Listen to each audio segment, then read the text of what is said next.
Alors, une petite réflexion de l'instant sur le thème du pardon, qui vient étymologiquement du mot latin perdonare, qui est un préfixe de renforcement, d'aboutissement, d'intensification, et donare, qui veut dire tenir quitte de. Donc, littéralement, je tiens quitte quelqu'un du mal potentiel qu'il aurait pu me faire, doublement, avec intensification.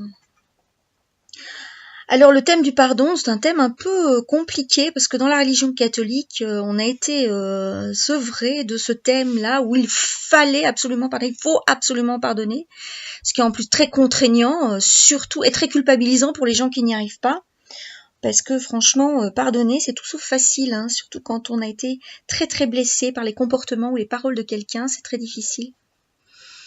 Donc moi, je vais vous dire un petit peu ce que je pense du pardon et vous expliquer ma façon de voir les choses. Le pardon, pour moi, c'est un apaisement du cœur avant tout.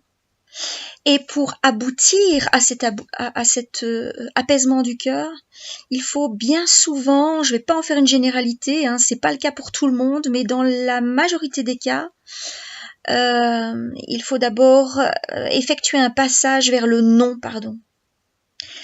Effectuer un passage vers le non-pardon, ça veut dire vraiment aller toucher à sa colère. Et puis à sa tristesse également, d'avoir été blessé par l'autre. Donc, avant de pouvoir pardonner, peut-être que je vais devoir ne pas pardonner.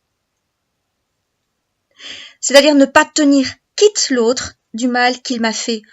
Du mal potentiel, évidemment, puisque faudrait voir encore si on est, je parle dans le monde de la dualité, et si on se met dans le monde de la non-dualité, comme dans beaucoup de milieux spirituels, on n'est plus du tout à ce niveau-là. Mais bref, moi j'aime aussi rejoindre les gens dans le monde de la dualité, et voilà, on est tous traversés par ces notions de bien et de mal, et je me pose dans ce plan-là objectivement.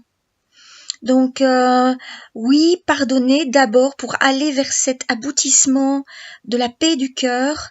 Il est peut-être important d'aller toucher sa colère, certainement d'ailleurs, et de ne pas pardonner dans un premier temps. Donc non, je ne te pardonne pas. Et quand je dis ça, il y a quelque chose qui est reçu et qui fait du bien.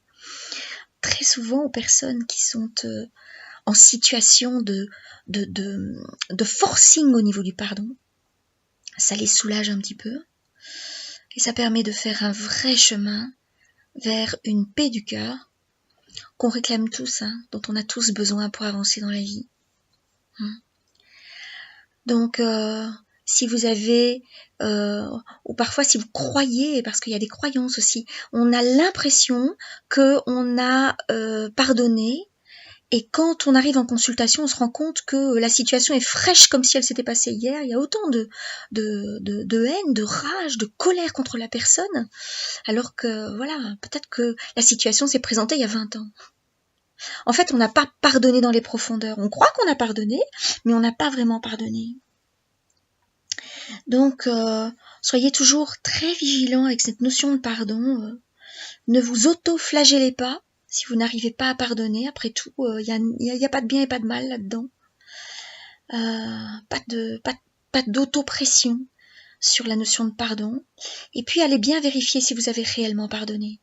Parce que parfois, on croit qu'on a pardonné, on n'a pas pardonné. On a encore beaucoup de colère sur le cœur. Ok ? Voilà. Vous pouvez revenir avec vos questions. Si vous avez des questions à poser sur le thème du pardon, je suis toujours à votre écoute.